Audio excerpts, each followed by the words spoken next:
აჭარის სოფლებში სამომავლოდ სასოფლო-სამეურნეო გაერთიანებების შექმნა იგეგმება. ამ მიზნით საინფორმაციო შეხვედრა გაიმართა დღეს ქობულეთის მუნიციპალიტეტის სოფელ ხუცუბანში. სოფლის მეურნეობის მინისტრის მრჩეველი ზურაბ მიქელაძე დღეს თეიმურაზ მეგრელიძის ოჯახს ესტუმრა და ის ტექნოლოგიები გააცნო, რომლის ფარგლებშიც ციტრუსის ყვავილისაგან უნიკალური ექსტრაქტის მიღებაა შესაძლებელი.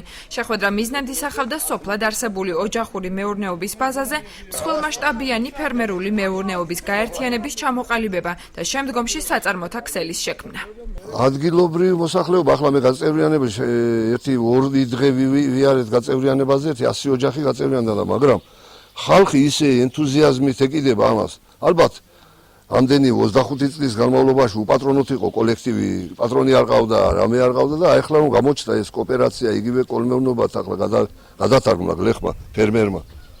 ის არისო ისეთი იმით მოეკიდა ხალხი, რომ ვერ ვასწრებდი პასპორტების გამორთმევას და იმის ჩაწერას, იმდენი ხალხი. ჩვენი ამოცანა იყო გაგვეცნო ადგილობრივი მოსახლეობისთვის ისეთი ძვირფასი ნედლეულის დამზადების პირობების გაცნობა, როგორიც არის ციტრუსის ყვავილი.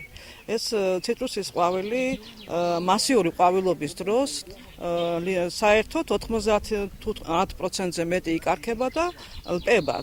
და ჩვენი ამოცანა იყო, რომ ეს ნედლეული გამოგვეყენებინა ისეთი ძვირფასი პროდუქციის დასამზადებლად, როგორიც არის ყვავილის ექსტრაქტი, სიროფი, ალკოჰოლური და უალკოჰოლური სასმელები.